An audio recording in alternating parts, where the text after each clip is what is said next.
Video එක බලන්න කලින් වීඩියෝ එකට ලයික් එකක් දාලා සබ්ස්ක්‍රයිබ් කරන්නත් අමතක කරන්න එපා.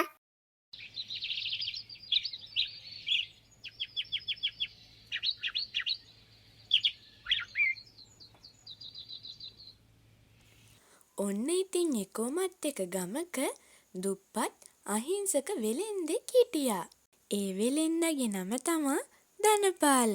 මෙයා හරිම අහිංසකයි අවංකයි. ඉතින් මේ ධනපාල ගොඩක් ආසාවෙන් හිටියේ ඔහුගේ මෙලවලු කඩයක් දාන්න. අම්බෝ අද නම් හරි අමාරු දවසක්. කොහෙද ඉතින් මේ අවුව හින්දා මට මොකුත් වැඩක් කරගන්න හම්බෙන්නේ නෑනේ. උදේ ඉඳන් මේ කොන්ද රිදෙනවා. කොන්ද හිරි වැටිලත් එක්ක මම මෙහෙම ඉඳලා නම් හරියන්නේ නෑ. කීයක් හරි හොයාගන්න එපේ. ඒ හින්දා එළවලු පාතියක්වත් දැම්මනම් හරි. කොහොම හරි එළවලු කඩේකුත් හදාගන්න ඕන හිමීට. ඒක නම් පස්සේ කරගන්න පුළුවන්නේ.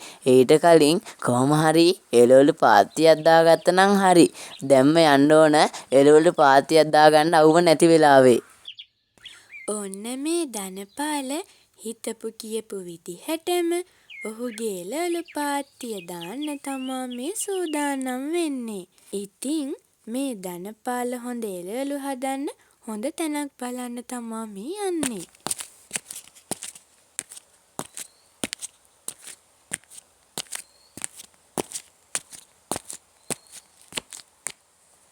අම්මෝ අද නම් ගොඩාක් මහන්සි කරපු දවසක්. මේ වෙනකොට නම් මම වැඩ ගොඩාක් කරලා ඉවරයි. තව තියෙන්නේ අර පිටිපස්සේ වල්පැල ටික ගලවලා අර ගස් ටිකේ අත ටික පාහින්න විතරයි. දැන් දවල් 12ත් පහු වෙලා බඩගින්නකුත් තියෙනවා. උදේගෙන ආපු බත් එකත් කාලා තව ටිකක් වැඩ කරලා හවස් වෙලාම ගෙදර යනවා. හෙටත් එන්න එපේ වැඩට. තව ඉතින් මේක වට කරලා දාන්නත් එපෙයි. සත්තුන්ගෙන් කරදරනේ. ඊට කලින් කාලෙමුකෝ. මේ ධනපාලගේ තියෙන අවාසනාවට කොහෙවත් තිබුණු වැස්සක් කඩා වැටෙන්න ගත්තා. ආපෝ මේ කොහේ තිබුණ වැස්සක්ද මන්දා කඩා වැටුනේ. බලන්නකෝ දැන් මම කරන්න හිටපු වැඩ මුකුත් කරගන්න බැරි වුණා. බලන්න ඉස්සෙල්ලා මේ වැටක් ගහ ගන්නවා ගෙලිට ඒ මුකුත් බැරි වුණා. මන්ට යම් ගෙදර නැත්තම් ඉතින් මට හොඳටම අසනීප වෙලා හෙට මට මේ වැඩ ටික කරගන්නවත් එන්නවත් බැරි වෙයි. ඔන්න ඉතින් එකපාරටම කඩා වැටුණු වැස්සක් නිසා ධනපාල එයාගේ ගෙදරට ගියා. ධනපාල තව ටිකක් හරි වැස්සේ වැඩ කළා නම් ධනපාලට ගොඩක් අසනීප වෙන්න තිබ්බා. මේ ධනපාල එයාගේ අතේ තිබ්බ ආයුධ ඔක්කොම එතන දාලා දුවගෙන ගෙදරටම ගියා. මදෑ වැඩක් කරන්න ගියා.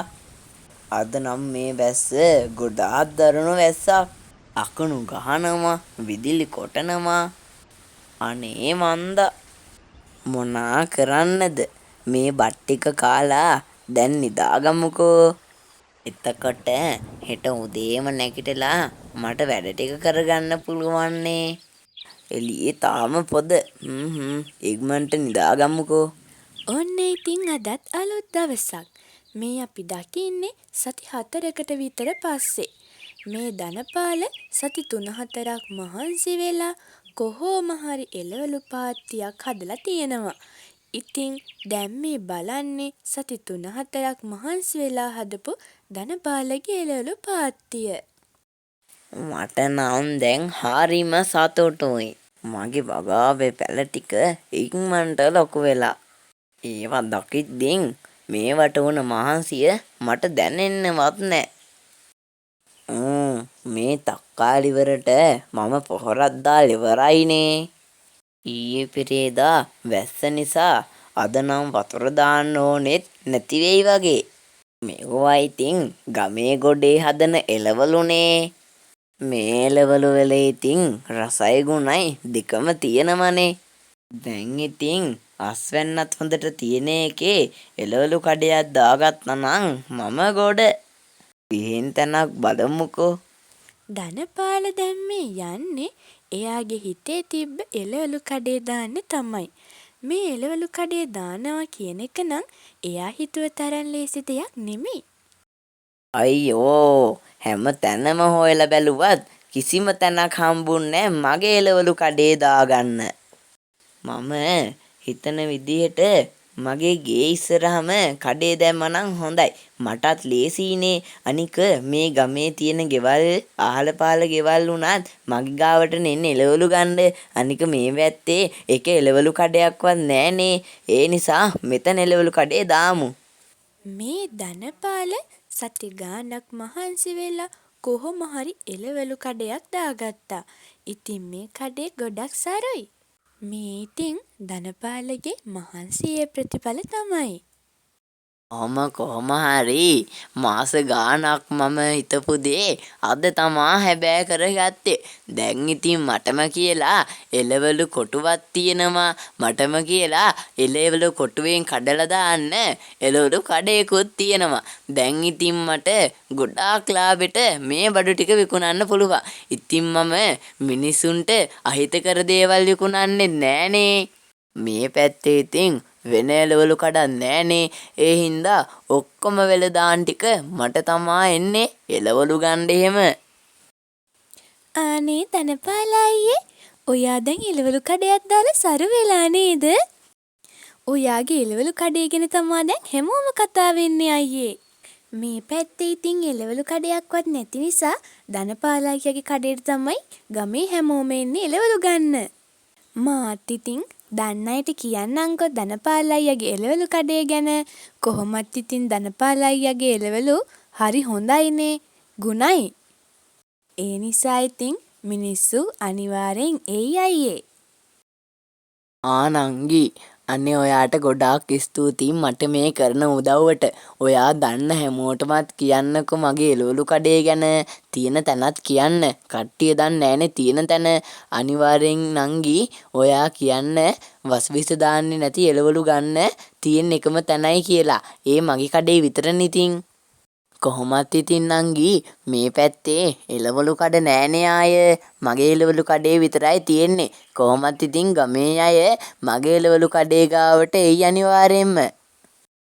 කොහොමත් ඉතින් මට දැන් වෙළදාන් තියෙන එකේ අර නංගිත් දැන් මිනිස්සුන්ට කියයි මගේ එළවලු කඩේ ගැන.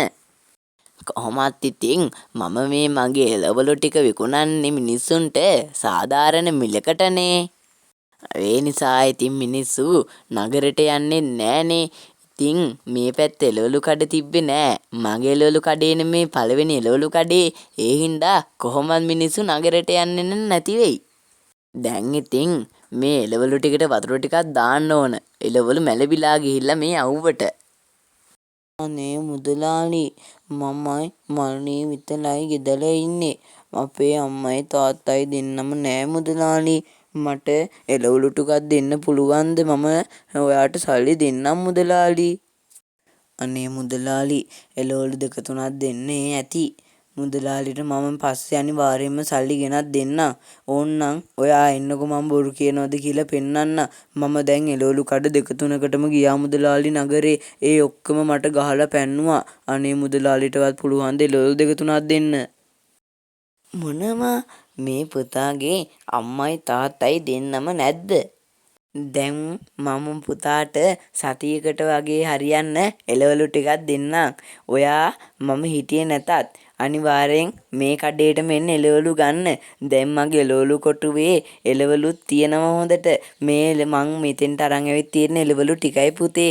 මම ඒකෙන් කඩලා ඔයාගේ ගෙදරටත් අරන් ඇවිත් දෙන්නම් එළවලු. මම දැන් පුතාට සතියකට හරියන්න එළවලු දෙන්නම්කෝ. ඔන්න ඉතින් යාළුවනේ, මේ උත්සාහවන්ත වෙලින්දගේ කතාව මෙතනින් අවසන් වෙනවා. ඉතින් ඔයාලට ගොඩක් ස්තුති වෙනවා මෙතෙක් වෙලාවක් අපේ මේ උත්සාහවන්ත වෙලින්ද කතාව නැරඹුවට. ඉතින් යාළුවනේ, අපි නැවත හමු වෙමු. ඕගොල්ලොන්ට සුබ දවසක්.